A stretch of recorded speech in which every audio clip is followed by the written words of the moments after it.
참된 평화 이사야 26장 1절에서 9절 말씀으로 오늘도 살아서 역사하시는 하나님을 경험하기 원합니다. 평화. 성경에서 평화란 단순히 근심이나 고통이 없는 평온하고 화목한 상태만을 뜻하는 것이 아니다. 하나님과의 관계성이라는 인간의 본질적인 문제와 더불어 그 존재의 운명과 결부된 종말론적인 문제까지도 포함하는 포괄적이고 매우 적극적인 의미의 단어다. 이 평화는 하나님과의 화해를 근거로 하고 그 화해는 예수 그리스도의 중보자적 사역에 의해서 이루어진다. 평안, 평강, 화평 등으로도 표기된다. 이에 해당하는 히브리어는 샬롬이며 헬라어는 에이네레인데 두 단어 모두 평안한 상태, 안전함, 조화와 일치, 교제, 만족한 상태 등의 다양한 의미를 담고 있다. 예. 오늘 본문에 나타나는 이 평화는 여러분이 잘 아는 샬롬이라는 히브리어에서 파생됐습니다. 그리고 많은 교회들이 여전히 사용하고 있죠. 바로 개역개정이라는 그 성경에 보면 평강으로도 표현되어 있습니다. 그렇지만 히브리어 원어에는 공통적으로 샬롬이라는 동일한 단어를 쓰고 있습니다. 그리고 이 샬롬은 우리의 일상에서도 서로가 인사를 나눌 때 자주 쓰죠. 그죠? 좀 더 구체적으로 이 샬롬의 의미가 뭐냐? 예수 그리스도와 함께 하세요. 예수님은 평화 되십니다. 그죠? 평화의 왕으로 오셨습니다. 이렇게 얘기하지 않습니까? 그래서 지난주에도 여호와 삼마, 임마누엘, 하나님이 함께 하셨을 때 참된 평화가 있는 것이다. 이런 의미가 되겠죠. 우리가 평소에 이제 저희 교회가 일반적으로 쓰는 성경 버전이 쉬운 성경인데 좀 보니까 세번역 성경이 좀 더 원어에 이 오늘 본문에 한해서요 가깝게 되어 있어서 오늘은 본문 자체를 세번역으로 좀 보겠습니다. 이사야 26장 3절. 주님께 의지하는 사람들은 늘 한결같은 마음을 가진 사람들이니 그들에게 평화의 평화를 더하여 주시기 바랍니다. 아멘. 그러니까 히브리어 성경에 보면 샬롬 이렇게 두 번을 반복해요. 그래서 이 단어를 연속해서 사용함으로 인해서 확실한 그 평화를 강조하기 위한 전제가 있죠. 조건이 되었을 때 그 평화의 평화를 더한다. 이런 말씀으로 되어 있습니다. 여러분 묻습니다. 지금 저와 여러분 마음 안에, 여러분 삶 안에 늘 이 평화가 넘치고 있습니까? 그러면 그 평화가 넘치지 않는다면 그 이유가 무엇일까요? 오늘 우리가 나누는 이 평화는 세상이 말하는 평화와 다른 의미를 가지고 있다라는 그런 전제를 참고하셔서 듣는 것이 여러분한테는 도움이 될 것입니다. 다시 한번 볼까요? 요한복음 14장 27절. 나는 평화를 너희에게 남겨준다. 나는 내 평화를 너희에게 준다. 내가 너희에게 주는 평화는 세상이 주는 것과 같지 않다. 너희는 마음에 근심하지 말고 두려워하지도 말아라. 아멘. 자, 보니까 평화를 주신대요. 우리가 평화를 어디서 구합니까? 어디 슈퍼마켓에 가서 살 수가 있습니까? 평화가 도대체 어디서 오는지 생각해 보셨어요? 근데 우리는 늘 평화를 얘기해요. 도대체 그 평화가 어디서 오는 거지? 내 마음에서 시작되는 것 같지는 않고, 그죠? 그럼 남한테 나눠주면 되는데, 개인적으로 제 입장에서도 받아야 되는 입장이잖아요, 평화가. 그런데 이 말씀을 보니까 나는 평화를 너희에게 남겨준다. 그럼 평화를 갖고 계신 분이 누구예요? 예수님이시네요. 그죠? 아까도 말씀드렸지만 내가 갖고 있으면 나눠주는데 없으니까 받아야 될 입장인데 예수님은 평화를 너희에게 남겨준다? 나는 내 평화를 너에게 준다. 이렇게 말씀을 하시네요. 그죠? 그러면서 내가 너에게 주는 평화는 세상이 주는 것과 다르다. 무슨 말입니까? 세상에서 주는 평화는 진짜 평화가 아니란 의미가 되겠죠. 그죠? 근데 사실 이렇게 말씀하시는 예수님이 우선적으로 전제한 말씀이 있어요. 같은 14장인데 14장이 시작하는 1절에 이런 말씀이 있습니다. 요한복음 14장 1절. 너희는 마음에 근심하지 마라. 하나님을 믿고 또 나를 믿어라. 아멘. 자, 보세요. 좀 전에 읽었던 말씀도 세상이 주는 평화가 다르다. 내가 주는 평화하고 다르다 하면서 너희는 마음에 근심하지 말고 두려워 말라 이렇게도 말씀하시면서 첫 번째 14장 시작할 때도 너희는 마음에 근심하지 마라. 하나님을 믿고 또 나를 믿으라. 이렇게 말씀하신단 말이죠. 그러니까 우리는 이 말씀에서 남겨주신다라는 평화, 내게 주신다는 이 평화와 예수님을 믿는 것과 뭔가 관련이 있다라는 걸 알 수 있다는 거죠. 그죠? 우리가 평화 하는데 좀 두리뭉실한 느낌이 있어요.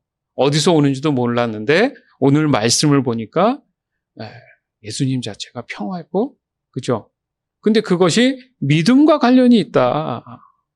왜요? 그 결과가 어떻다고 얘기해요? 너희는 마음에 근심하지 않을 수 있다. 이게 평화가 주는 능력이구나. 바꿔 말하면 예수님이 주시는 능력이구나. 이게 같은 말이 되겠죠. 생각해보면 그 당시에 제자들에게 왜 이런 말씀하셨을까요? 예수님이 제자들에게 뭔가를 얘기하시는데 어딜 간다고 자꾸 떠나시고 다시 못 볼 것처럼 얘기를 합니다. 제자들 입장에서는 불안한 거죠. 근심이 되고요. 앞으로 막막한 거죠.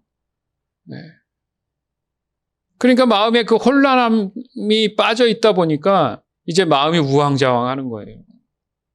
무슨 말입니까? 갑자기 내 안에 있던 평화가 뭔가 사라진다는 불안감이겠죠. 그래서 예수님이 설명하신 거죠. 왜? 처음에 자신들이 살아왔던 그 터전과 환경 속에서도 암울함과 우울함으로 살았을 겁니다. 왜요? 로마의 지배를 받고 맨날 나가서 물고기를 잡든가 뭐 하든가 삶이 너무 허무한 거죠. 이게 어떻게 살아야지 내가 좀 더 길을 피고 좀 이렇게 당당하게 살 수 있을까 했지만 현실은 그렇지 않았다는 거죠. 그랬을 때 갑자기 혜성처럼 나타난 어떤 분이 이제 그만 낚시하고 나와라, 나하고 이제 이 나라를 찾자 이런 생각이 들었을 거란 말이죠. 그죠? 그 당시에 로마에서의 그 해방, 그래서 예수님이 이스라엘의 왕이라고 하신다면 이제 우리도 이제 두 다리 쭉 펴고 잘 살 수 있겠구나 이런 생각이 왜 없었겠습니까? 그렇죠? 그들의 미래가 확실히 보장된다는 그 기대감이 정말 넘쳤었는데 갑자기 예수님이 가신다는 거예요. 그걸 아시고 나는 가지만 너희에게 평화를 준다. 이게 도대체 무슨 말이냐? 내가 지금 내 마음이 불안한데 무슨 말이냐? 제자들은 단순했어요. 그냥 옆에 예수님이 계셔야 본인들이 평화를 누리며 살 것 같다. 평화라는 게 뭡니까? 이제 로마에서 벗어나 나라를 다시 찾고 이제 한 이스라엘 국민으로서 진짜 당당하게 살 수 있다. 무엇이든지 할 수 있다라는 생각을 했음에도 불구하고 눈앞에 보이는 그 예수님이 사라진다 하니까 불안한 거죠. 바로 이 부분입니다. 제자들이 생각했던 그 평화는 세상적인 평화였던 거예요. 그래서 예수님이 얘기하신 거죠. 내가 너에게 주는 것은 세상이 주는 것과 다르다. 제자들이 그런 생각을 하고 있었다는 거죠. 자, 저와 여러분 어떻습니까? 우리가 예수 믿고 구원받았다라는 이 삶 속에 내가 누릴 수 있는 일반적인 삶에서의 평화가 어떤 종류였나요? 예수님이 말씀하시는 이 평화, 그건 줄 알았더니 여전히 나는 세상이 주는 평화에 초점이 맞춰져 있지 않았을까. 즉, 사람들이 일반적으로 생각하는 이 막연한 평화는 사실상 우리가 지난 과거의 역사들을 봐도 또 지금의 그 현실들을 봐도 참 불가능해 보인다는 거죠. 그런 이유로 예수님은 이 세상이 주는 평화는 결국 육신의 안락함을 위한 물질과 연결이 돼 있다라는 그런 의미로 말씀하시는 거예요. 왜요? 제자들도 이제 예수님이 여기를 해방시키면 자기들이 한 자리씩 해가지고 뭐 이런 생각을 했단 말이죠. 왜? 삶이 진짜 쪼달리고 힘들고 어렵게 살았으니까 잘 산다는 의미가 뭘까? 복된 삶이 뭘까? 이런 생각을 하다 보니까 결국 결론이 물질에 딱 마음이 와닿아 있었다라는 거죠.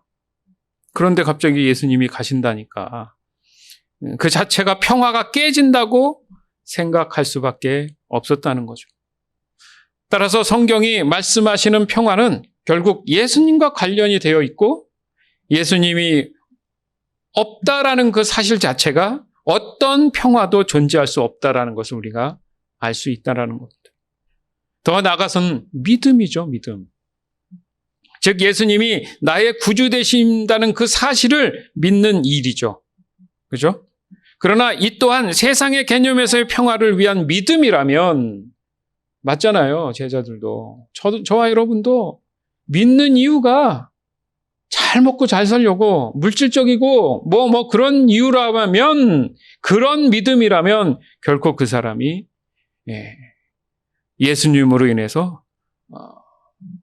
구원받을 수 없는 그런 사람으로 살아갈 수 있다라는 겁니다. 그러다 보니까 이게 신앙이라는 게 기복이고 들쑥날쑥한 거죠. 왜? 예수님이 평화시고 늘 함께 하시면 늘 삶이 평화로워야 되는데 그 마음이 불편하고 평화롭지 않다는 이유는 여전히 내 마음 안에 세상이 주는 평화에 더 관심을 가질 수 있지 않을까. 이런 생각을 좀 돌아볼 필요가 있는 거죠. 따라서 여기서 말하는 우리가 생각하는 이 구원, 지금 현실에서 힘들고 어렵고 쪼달리는 이 불편한 나의 감정들, 이런 것들에서 해방되고 벗어나는 그런 수준이 아니라 궁극적으로 철저하게 자신이 죄인임을 고백할 수 있는 그런 전제 조건이 요구가 된다는 거예요.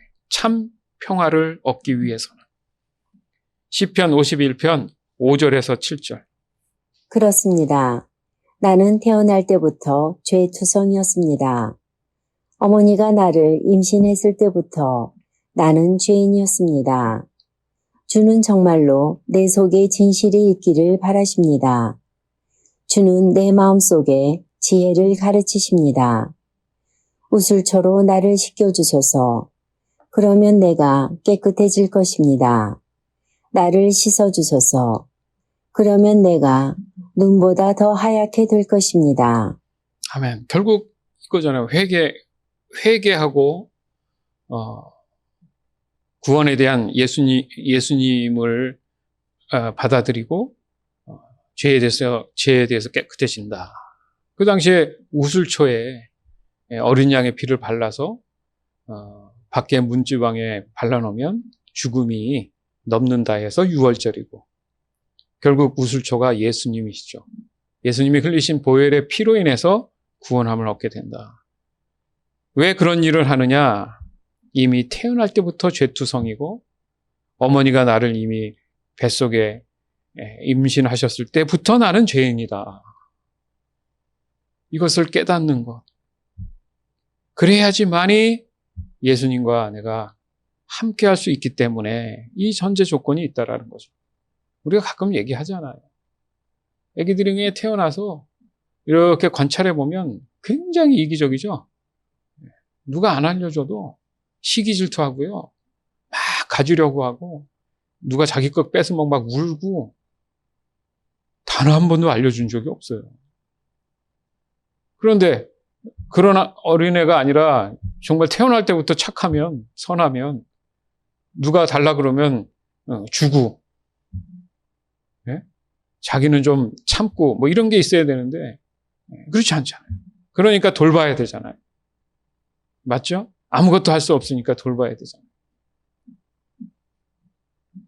그것을 깨닫는 거. 세상이 말하는 이 죄와 성경이 말씀하시는 죄가 구별되어 있는 것처럼 바로 이 평화 또한 세상과 구별되어 있음을 알 수 있다는 거예요. 따라서 오늘 이 시간을 통해 막연히 알고 있었던 평화가 아닌 참된 평화를 깨닫게 되는 저와 여러분이 되기를 주님의 이름으로 축원합니다. 아멘. 이사야 26장 1절에서 4절. 그날이 오면 유다 땅에서 이런 노래를 부를 것이다. 우리의 성은 견고하다. 주님께서 친히 성벽과 방어벽이 되셔서 우리를 구원하셨다. 성문들을 열어라. 믿음을 지키는 의로운 나라가 들어오게 하여라. 주님께 의지하는 사람들은 늘 한결같은 마음을 가진 사람들이니 그들에게 평화의 평화를 더하여 주시기 바랍니다. 너희는 영원토록 주님을 의지하여라. 주 하나님만이 너희를 보호하는 영원한 반석이시다. 아멘. 너나 할 것 없이 누구나 사람 마음 안에는 뭘 늘 간절히 원하고 염원합니까? 평화죠. 여러분들 기도 제목 내는 거 이렇게 봐도 결국은 평화로운 삶을 위한 거 아니에요? 그런데 그 자체가 다 평화가 아니라는 게 아니라 참된 평화 안에 있는 보여지는 행해지는 것들이라는 거죠. 그죠? 그런데 참된 평화가 해결이 안 되니까 그 안에 있는 내용물도 영향을 받는다는 얘기를 하고 싶은 거예요. 죄에 대한 문제도 마찬가지입니다. 우리가 살면서 도둑질 안 하고 뭐 안 하고 남에게 뭐 피해 안 주고 이런 게 죄가 아니라는 게 아니라 근극적인 원래의 원죄, 아까 시편 51편 말씀처럼 이미 죄로 인해서 태어났다는 전제에서 그 죄를 해결해야지만이 내가 살아가는 삶에서 마음의 거룩한 양심 때문에 도둑질도 안 하고 늘 좋은 말, 남을 위한 말, 결국은 하나님을 사랑하고 이웃을 사랑하는 그런 마음으로 살아갈 수 있다라는 게 전제처럼 이 평화도 마찬가지라는 거죠. 그냥 내 생각에 일시적으로 한두 번 평화에 대한 부분을 내가 활용하는 게 아니라 근극적인 참된 평화가 있어야지만이 내 삶에도 뭐든지 진정성 있는 그 평화가 유지되며 살아갈 수 있다. 이런 전제 조건인데 좀 전에 읽었던 말씀이 바로 그 말씀을 하시더라는 거죠. 그렇잖아요. 우리는 늘 삶에서 아무 탈 없이 무탈하기를 굉장히 바랍니다. 그런데요, 눈만 뜨면 어때요? 대형 사고죠. 여전히 지금도 같은 범죄가 반복해서 일어나고요. 사회적으로 늘 불안감을 조성하고 있고요. 개인의 삶 또한 늘 불만족스러움으로 인해서 늘 그 마음이 말 그대로 평안이 없어요. 이상하지 않습니까? 우리는 하나님과 함께 있고 구원받은 사람이라고 하면서 왜 늘 불만족스러울까? 좀 이상하다는 생각을 해야 되는 거죠. 모순이다, 부조리다. 왜 그러지? 오늘 은혜의 말씀을 받았잖아. 내가 눈물을 흘렸잖아. 함께 나누었잖아. 그래서 내 안에 기쁨이 있고 자유함과 평안이 느껴지는데 왜 돌아서면 또 내 마음은 뭔가 불만족스러움으로 불편할까?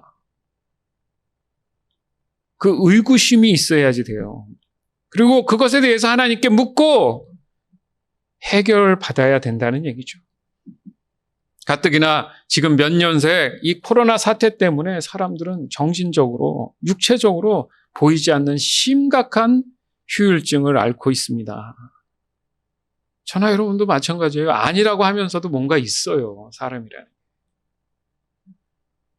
따라서 여러분은 이 시간 이 참된 평화가 있는 그런 세상으로 우리가 소망하고 염원하고 그렇게 살아가고 싶다면 어떠한 고통이나 괴로움을 느끼지 않고 어떤 상황 속에 형편 속에서도 심지어는 그 감정까지도 늘 그 마음의 기쁨과 감사가 그 넘치기를 매 순간 그것이 유지되고 이루어지기를 원한다면 오늘 우리에게 주시는 말씀이 백신과도 같고 치료제와도 같은 거예요. 그런 생각을 해야 되는 거죠. 세상 방법으로? 바로 그거죠. 세상의 평화가 아니라 예수님 말씀. 세상에는 평화를 줄 만한 것이 없다라는 얘기잖아요. 결국 예수님의 말씀만이 평화라고 한다면 내 마음이 불안하고 불편하다면 이 말씀을 묵상하면서 내 안에 예수님이 계심을 늘 확인해야 되는 거예요. 그 움찔움찔 내가 그것에 대해서 불안감이 있고 표현되고 표출되려고 하면 이 본문을 생각하는 거죠. 아니지, 그렇지 않지. 이사야 11장 6절에서 9절. 그때에 이리와 어린 양이 평화롭게 살며 표범인 새끼 염소와 함께 누우며 송아지와 새끼 사자와 어린 황소가 함께 다니고 어린아이가 그것들을 이끌고 다닐 것이다. 암소와 곰이 사이좋게 풀을 뜯을 것이며 그것들의 새끼들이 함께 누우며 사자가 소처럼 풀을 먹을 것이다. 젖먹이가 독사의 구멍 앞에서 장난치고 어린아이가 살모사의 굴에 손을 넣을 것이다. 하나님의 거룩한 산 어디에도 그들을 해치는 것이나 다치게 하는 것이 없을 것이다. 물이 바다를 덮듯이 그 땅에는 여호와를 아는 지식이 가득 찰 것이다. 아멘. 여러분 상상이 갑니까? 이게 평화라고 얘기하잖아요. 이 평화. 평화. 그러니까 적어도 이 말씀 가지고만 보면 육식동물이라고 하는 그 모든 동물들은 처음에 무슨 동물들이었어요, 이게? 풀을 뜯어먹는 초식동물이었나 봐요, 다. 그러니 서로 으르렁거리 잡아먹을 이런 일이 벌어지지 않죠. 아무리 독사가 있고 살모사가 있어도 물지 않는다는 거죠. 서로의 그 유대감, 신뢰성이 있다라는 거죠. 그러나 죄로 인해서 이 신뢰성이 어떻게 됐어요? 박살이 난 거예요. 서로 믿지 못하니까 잡히든가 잡아먹히든가 하는 거죠. 그걸 뭐라 그럽니까? 마지막 절에 보니까 그 땅에는 여호와를 아는 지식이 가득하다. 바꿔서 얘기하면 구원자를 모르기 때문에 자기만 살아남기 위해서 그 탐욕과 탕심으로 남을 죽여가면서 내가 살아남고 내 배를 축적해 나가야 된다는 생각을 하는 거죠. 그러면서 우리가 기도하기를 잘 되길 바란다? 나부터 안 되는데 남만 잘 되길 기도한다? 마찬가지잖아요. 남만 잘 되면 뭐예요? 내가 잘해야 되는데 나는 안 하고 있으면 도리어 그 사람에게 피해가 가면 뭐하러 그 사람을 위해서 중보하고 기도하겠습니까? 말이 안 맞죠. 우리는 불완전해요. 완전하지 않기 때문에 늘 겸손해야 된다는 얘기죠. 그리고 서로 인정해 줘야 되는 거죠. 남한테만 완벽하라고 하면 안 된다는 얘기예요. 왜? 내가 완벽하면 가능해요. 그 완벽함이 평생 한 번도 과거에 그런 적도 없고 앞으로 확실하게 그렇지 않다면 남에게 완벽함을 요구할 수 있죠. 그렇지 않잖아요. 우리는 늘 실수하는 존재들입니다. 그래서 겸손히 그것에 대해서 서로 생각해주고 배려해주고 이해해주는 것 또한 이 평화에 담겨져 있는 내용이라는 거죠. 누가요? 하나님이 그렇게 하셨잖아요. 죄인된 우리를 지금도 인내하시고 끝까지 구원함으로 이끌기 위해서 어떠세요? 우리가 존재하고 있잖아요. 그리고 예수님 우리에게 보내주셨잖아요. 멋대 처먹은 어떤 아주 악한 주인을 알아보지 못하는 그런 종이 있다면 어떻게 합니까? 완전 능지처참이죠. 가만둡니까? 하나님은 그런 인간의 죄를 여전히 오늘도 구원하시고자 기다리고 계시잖아요. 이런 분이 어디 있습니까? 존재하지 않죠. 하나님의 거룩한 산 어디에도 그들을 해치는 것이나 다치게 하는 것이 없을 것이다. 전제가 뭡니까? 하나님의 거룩한 산. 마치 에덴 동산의 의미처럼 평화 안에 있는 삶. 하나님 안에 있는 삶이 바로 궁극적인 참된 평화다. 그렇죠? 이 세상엔 존재하지 않는 말 그대로 참된 평화 그 자체인데 이거 어떻습니까? 앞으로 이 평화가 일어날 것 같아요? 아니요. 그건 아니고 이제는 우리의 마음 안에 영적인 평화에서 세상과 구별된 삶을 살아야 된다는 얘기겠죠. 그렇잖아요. 재밌는 사실은 저와 여러분 안에 누가 알려주지도 않았는데 이런 참된 평화가 이 세상에 좀 이루어졌으면 좋겠다. 늘 얘기한단 말이에요. 누가 알려주지 않았어요. 믿던 안 믿던 사람들 안에 그런 생각이 있습니다. 정말 간절히 소망하잖아요. 그런데 한 번 더 생각해 보면 모두가 이 같은 소망을 갖고 있다라고 한다면 이것이 진리라는 거죠. 그죠? 이게 진짜 참 평화구나. 이루어지진 않지만 그렇게 되기를 바라는구나. 그래서 우리가 샬롬하고 인사하는 거예요. 소망한다. 진짜 참 평화를 소망한다. 너에게 그 참 평화가 있기를 원한다.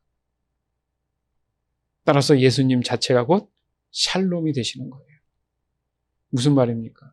예수님이 계셔야 구원함을 얻으니까 참 평화가 있을 수 있으니까 예수님이 그 평화의 주인이시니까 내가 예수님과의 관계가 회복돼야죠.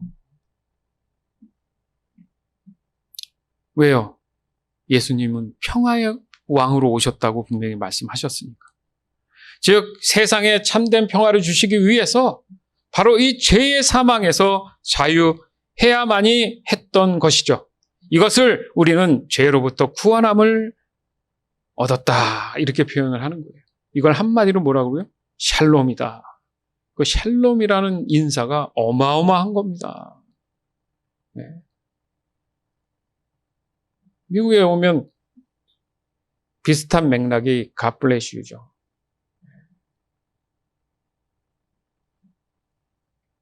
즉 세상에 이 참된 평화를 주시기 위해서 이 오신 그 예수님의 이 놀라운 은혜의 말씀이 곧 오늘 본문에 드러나 있다는 거죠. 바로 이 참된 평화가 어떻게 이루어지는지를 설명하고 계신 거예요. 2절에 보니까 성문들을 열어라. 믿음을 지키는 의로운 나라가 들어오게 하리라. 여기서 성문은 뭐겠습니까? 구원의 문이죠. 구원의 문을 열어라. 조건이 뭐예요? 예수 믿고 구원받은 사람으로서 예수님을 인정하는 그 믿음을 지키는 의로운 나라가 저와 여러분인 거예요. 그 성문이 열렸다는 의미는 그 믿음으로 살아가기를 고백했던 그런 하나님의 자녀가 된 의인으로서 칭함을 받은 사람들이 들어가는 문이죠. 구원의 문을 들어간다. 주님께 의지하는 사람들은 그런 사람들은 주님께 의지한다. 늘 한결같은 마음을 가진 사람들이니 그 마음이 흔들리지 않는다는 거예요. 그들에게 평화의 평화를 더하여 주시기를 바란다. 아멘? 그렇지 않습니까? 혼돈과 불안함과 고통의 그 두려움으로 살아갈 수밖에 없는 그 죄로부터 태어난 내 자신을 내가 스스로 인정하고 그 죄로부터 나를 구원해 주시는 예수님을 믿는 그 믿음을 지키는 자만이 참된 평화 안에서 이 세상과 구별된 삶을 살아갈 수 있는 거구나. 아멘? 굉장히 중요한 거예요. 이걸 싹 빼버리면 평화가 이루어지지 않아요. 늘 넘어져요. 늘 불만족스럽게 산다는 자기의 생각에 빠지는 거죠. 그런 사람은 오직 하나님만 의지하는 사람이다. 여기 표현되어 있잖아요. 그죠? 늘 한결같은 마음을 가진 사람이다. 그런 사람들만이 평화의 평화를 더해 주신다. 계속 강조합니다. 제가 이렇게. 그런 사람만이 평화의 평화를 더해 주신다. 저희가 이번 주에 우리 교회가 계속 통독하는 내용 중에 호세아서를 통독하고 있지 않습니까? 특히 호세아 13장에 보면 이스라엘이 애굽 땅, 지금의 이집트로부터 하나님께서 구출해냈다. 구원해 주신 그 하나님의 사랑과 은혜를 저버리고 또다시 죄에 속했던 그 애굽에 미련을 두어서 그것으로 자꾸 돌아가려고. 그때가 좋았어. 그때가 좋았어. 이런 죄된 삶을 그리워하는 그 어리석은 그 모습을 통해서 하나님이 주시려는 바로 참된 이 평화를 누리지 못하는 그런 일상을 살아가게 되는, 결국 나라를 다 뺏겨버리는 그 이스라엘에 대해서 하나님께서 꼬집는 말씀이거든요. 그들만의 문제가 아니잖아요. 오늘날 저와 여러분의 문제가 될 수도 있잖아요. 내가 예수 믿고 구원받았다. 그 안에 예수님이 계심으로 평화가 임했다 하면서도 여전히 나는 세상에 속한 애굽의 그 마음이 뺏겨서 자꾸 돌아가려고 하지 않을까. 내 의지와 상관없이 이 죄성이 마치 좌석 같아서 자꾸 그쪽으로 달라붙으려고 한단 말이에요, 여러분. 맞죠? 좌석은 내가 의도하지 않아도 자꾸 거기 붙으려고 하죠? 그렇게 이해하시면 돼요. 죄성이라는 게 나는 하기 싫은데 자꾸 끌고 가요. 괴로워요. 그래서 괴로운 거예요. 호세아 13장 4절에서 9절. 나는 내가 이집트 땅에 노예로 있을 때부터 너희의 하나님 여호와였다. 너희는 나 외에 다른 하나님을 알지 못했고 나 말고는 구원자가 없었다. 나는 광야, 메마른 땅에서 너를 돌보아 주었다. 내가 그들에게 음식을 주어서 그들이 배부르고 만족했으나 이내 교만해져서 나를 잊고 말았다. 그러므로 내가 그들에게 사자처럼 되겠다. 길가에서 기다리는 표범처럼 되겠다. 새끼를 빼앗긴 곰처럼 달려들어 그들의 몸을 갈기갈기 찢어놓겠다. 사자처럼 그들을 뜯어먹고 들짐승처럼 너희를 찢어놓을 것이다. 이스라엘아, 너는 멸망할 것이다. 이는 내가 너를 도와주는 나를 대적하였기 때문이다. 네. 아까 분명히 이사야 11장에 있는 말씀 볼 때는, 그죠? 사자들이 초식 동물이고, 전혀 하나님의 동산에는 문제 없이, 근데 이거 말씀 보니까 완전히 상반된 내용이잖아요. 그죠? 다르죠? 이게 무슨 말입니까? 진짜 사자들이 막 나타나서 잡아먹는다는 얘기 같아요? 사람끼리. 여러분.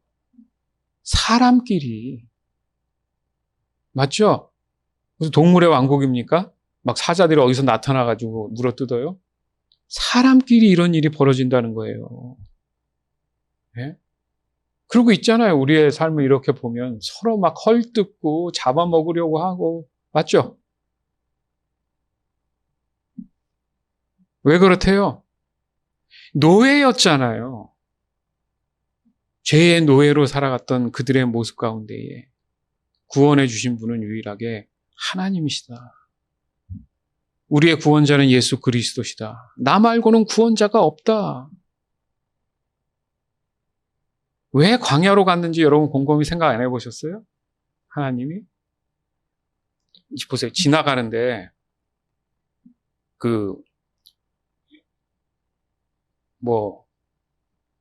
헐리우드를 지나간다.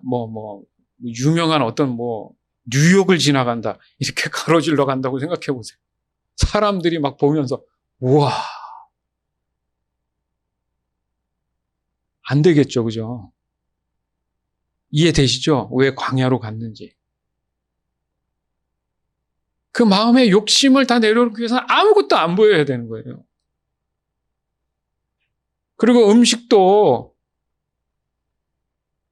맛있고 비싼 음식들이 얼마나 많아요. 하나님 왜 안 주시고 싶겠어요?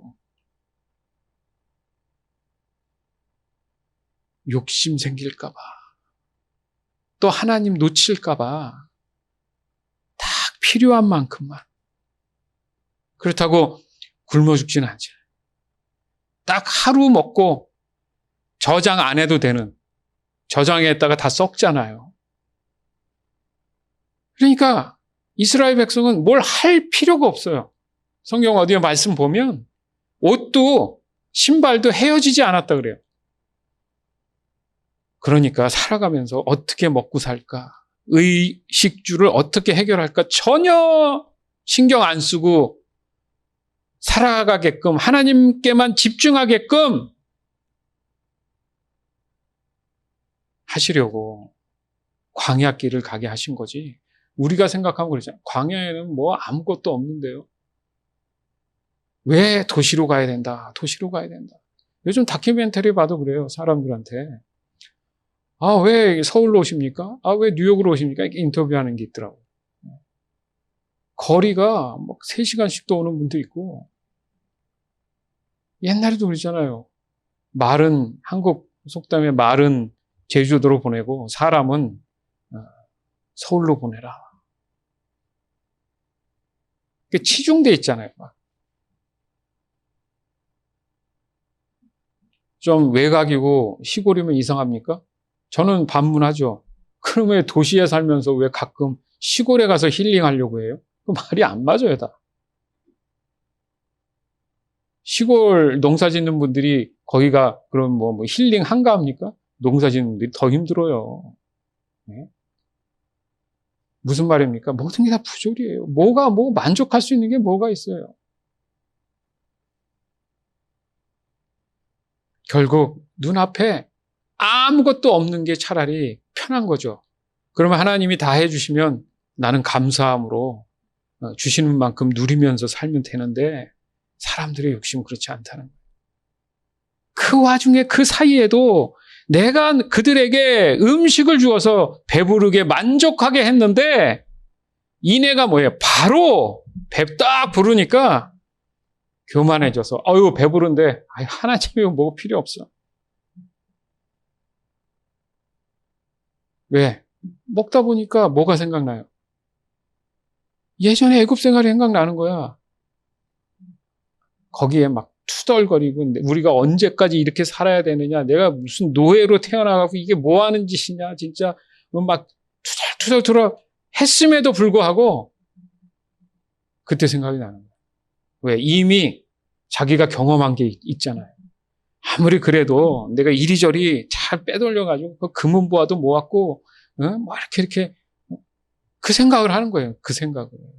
왜요? 이스라엘 백성들이 애굽 출애굽할 당시에 엄청난 것들을 갖고 나왔거든요. 아니 노예가 무슨 소유할 수 있는 능력이 있다고 보니까 보이지 않게 그렇게 모아놓은 거예요. 재산을. 그러니까 그걸로 지성소 만들고 그걸로 그런 거 만들 때 다 활용했잖아요. 녹여가지고. 금신상까지 만들었잖아요. 얼마나 금을 많이 가지고 나왔으면. 우리의 신앙생활은 어떻습니까? 힘들고 어렵고 죽을 것 같아서 하나님 매달려가지고 구원해 줬더니 조금 살만하니까 바빠요. 이래서 안 되고 저래서 안 돼요. 그게 다 교만한 거예요. 영적으로 교만한 거예요. 개구리가 올챙이적 생각 못하고. 그 말씀이에요. 그래? 알았어. 너희들끼리 서로 이제 치고받고 잡아먹을 거야 아마. 길가를 가는 것 자체도 힘들 거야. 표범이 도사리고 있고. 너희 스스로 너희가 늪에 빠진 거야. 너무너무 상반된 말씀이잖아요. 뭐가 없으니까? 참된 평화가 없으니까. 궁극적으로 내 안에 예수 그리스도가 계심에도 불구하고 없는 것처럼 말하고 행동하니까. 따라서 저와 여러분에게 있어서 참된 평화가 삶에서 나타나고 있다면 여전히 하나님 보실 때에 그 사람은 믿음을 지키는 의로운 사람입니다. 더욱 하나님을 의지하는 사람이죠. 그리고 그 마음이 늘 한결같아서 기복적이지 않아요. 마음에 왜? 여유가 있다는 얘기죠. 다 이해하고. 그 반대는 이제 제가 더 얘기는 안 하겠습니다. 별로 좋은 얘기가 아니니까 자꾸. 사람이 자신의 그 만족이 채워지면 언젠가는 하나님을 잊어버린다. 저는 그 반대로도 생각했어요. 너무 불만족스러워도 하나님을 떠나더라고요. 맞죠? 그래서 또다시 죄된 세상 사람들이 하는 마치 전혀 믿음으로 구원받지 않는 그런 사람들처럼 말하고 행동하는 존재가 되어버리는 자신을 인식하지 못하고 그런다는 거예요. 따라서 자신도 모르게 세상에 너무 생각이 바쁘고 빼앗겨버리면 마치 정신줄을 놓는 것처럼 하나님을 놓아버리지 않을까. 그러지 않기 위해서 어떻게 해야 돼요? 이 믿음의 경건한 일상을 항상 유지하는 것. 그래서 겸손히 자신을 늘 돌아볼 수 있다면 아마도 그 사람은 그 안에 참된 평화가 떠나지 않을 겁니다. 그것이 곧 말씀으로 기도하는 예배자의 삶, 그 삶을 늘 겸손히 유지하는 것이다. 감사한 것은 하나님은 그런 사람에게 자연스럽게 참된 평화로 세상과 구별된 삶을 유지하게 해주신다는 거예요. 그게 지혜로 나타나는 거죠. 이사야 26장 5절에서 7절. 주님께서는 교만한 자들을 비천하게 만드신다. 교만한 자들이 사는 견고한 성을 허무신다. 먼지 바닥에 폭삭 주저앉게 하신다. 전에 억압받던 사람들이 이제는 무너진 그 성을 밟고 다닌다. 가난한 사람들이 그 성을 밟고 다닌다.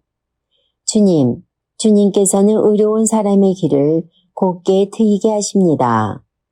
의로우신 주님께서는 의로운 사람의 길을 평탄하게 하십니다. 아멘. 의로운 사람. 하나님의 기준에서 살아가는 사람. 그 안에 예수 그리스도, 평화의 왕 되시는 예수님이 있음을 인식하는 사람. 예수님의 사랑을 기억하니까요. 여러분, 예수님의 사랑하면 눈물 나죠? 근데 왜 나는 다른 사람을 사랑하지 못해요? 네? 억울하게 채찍 맞고, 네? 침뱉음을 받고, 따기를 맞고, 이건 아닌 것 같아요, 아버지. 제가 이렇게까지 해야 됩니까? 사람들 따져요. 저도 제외는 아니겠죠. 예외는 아니겠죠. 예수님 볼 때 그렇잖아요. 나는 너를 위해서, 나는 죄도 없고, 근데 너를 위해서 따기 맞고, 채찍 맞고, 예? 십자가에 올라가서 멀쩡한 33살의 청년이 못에 박혀 죽은 나는 뭐니, 그러면? 작은 가시 하나도 손에 박히면 아파가지고 괴로워하면서 죄 없는 내가 너 대신에 올라가서 죽었는데 너는 그런 것도 못 참니? 언제 너보고 십자가에 올라가서 못을 박는다고 했니? 뭐 그렇게 그 일이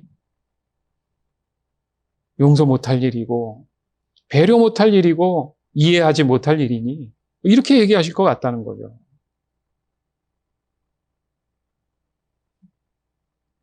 근데요, 예수님이 그 안에 평안이 있고 그것을 늘 믿음 안에서 유지하는 사람들이 가지고 있는 그 평화의 능력을 얘기하시는 거예요. 교만한 자들을 비천하게 만드신다. 교만한 자들이 사는 그 견고한 성을 무너뜨리신다. 그게 남 얘기가 아니라 내 얘기라는 거예요, 내가. 교만했던 나를 더 낮아지게 해주신다는 거예요. 그거를 내가 이렇게 그게 아니라 맞습니다, 주님. 저는 비천한 자입니다. 사도 바울이 그러잖아요. 저 자신은 괴수 중에도 가장 악독한 괴수라고. 세상에 그런 위대한 신앙을 가진 믿음의 고백자도 없는데 스스로 깨닫고 겸손한 거죠. 주님께서는 이 의로운 사람의 길을 곧게 트이시고 주님께서는 의로운 사람의 길을 편편하게 하십니다. 여러분 안에 행여나 분노, 행여나 그 불만족, 불편들이 있습니까? 그러면 여러분이 하나님인 거예요. 여전히 그 죄가 여러분을 다스리고 있는 거예요. 그렇게 살고 싶어요? 그러면서 어떻게 평화를 원합니까? 그러나 여러분 마음 안에는 하나님이 주시는 평화도 있습니다. 그 평화를 활용하세요. 항상 내 마음이 편안한 게 중요한 거잖아요. 맞죠? 남들이 알아듣지도 못하는 걸 내가 아무리 설명해도 무슨 소용이 있습니까? 해봤자 내 마음만 불편한데. 우선은 내 마음의 평화가 더 중요한 거예요. 따라서 지금 우리의 신앙이 얼마나 하나님과 매 순간 가까워야 하는지 모릅니다. 어느 정도냐고요?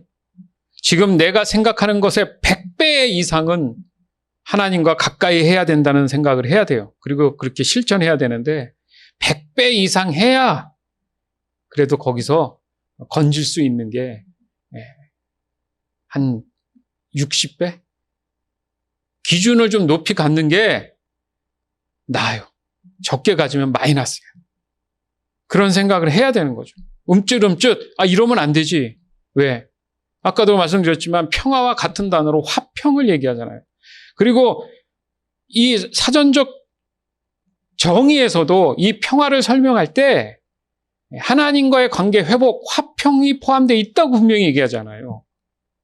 근데 왜 사람과 사람과의 관계에서 화평은 왜 제외시킵니까? 안 되죠. 그러면 하나님을 사랑하고 이웃을 사랑하는 게 안 되죠. 믿음이 신실하다는 것은 참된 평화를 늘 하나님이 우리에게 이 평화가 떠나지 않기를 지켜주시고 보호해 주신다는 의미인 거예요. 즉 참된 평화가 있는 사람은 죄된 세상에 이리저리 흔들리지 아니하고 늘 분별과 구별된 모습을 유지할 수 있도록 예수님이 보내주신 보혜사 성령이 함께하는 사람이에요. 아멘. 즉 참된 평화가 되시는 예수 그리스도가 내 안에 함께 계신다는 거죠. 예수님의 영이. 그게 저는 성령이라고 보는 거예요. 왜? 평화를 너희에게 보내준다 했을 때 성령을 너희에게 보내준다 똑같은 거거든요. 그래서 성령 충만해라 얘기한다고 했죠. 주 안에서 사랑하는 여러분, 우리가 살아가고 있는 이 죄된 세상은 참된 평화는 존재하지 않습니다. 전 단언컨대 얘기해요. 즉 사랑은 없고 자신이 선호하는, 좋아하는 것만 존재하죠. 그래서 금방 실증이 나면 미련 없이 버립니다. 엔트로피, 무질서로 가기 때문에 사람들은 그걸 쓰레기라고 하죠. 그래서 새 것을 또 구입을 하죠. 아니면 잘못하면 나 또한 이런 동일한 방법으로 버림받을 수도 있습니다. 끝으로 오늘 이 본문은 참된 이 평화를 유지하기 위한 믿음의 고백을 하는 것을 알 수 있습니다. 이사야 26장 8절에서 9절.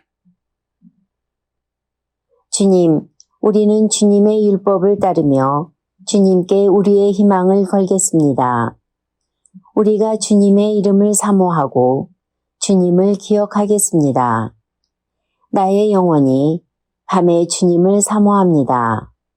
나의 마음이 주님을 간절하게 찾습니다. 주님께서 땅을 심판하실 때에 세상에 사는 사람들이 비로소 의가 무엇인지 배우게 될 것입니다. 아멘. 맞죠? 말씀으로 기도하는 예배자의 삶. 계속 주님을 찾습니다. 주님께 희망을 겁니다. 주님을 사모하고 기억합니다. 계속 반복하잖아요. 예. 영원히 밤에 주님을 사모합니다. 밤에? 어떤 상황 속에서도 간절히 찾습니다. 그 결과는 어떻다고요? 예수님이 재림하시고 심판대에 왔을 때 그제서야 맞구나. 내가 정말 참 평화를 가지고 살았구나. 그 의의 기준이 극명하게 드러난다는 거죠.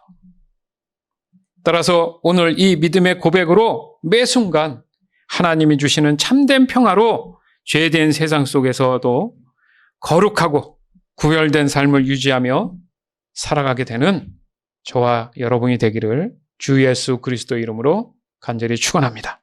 아멘.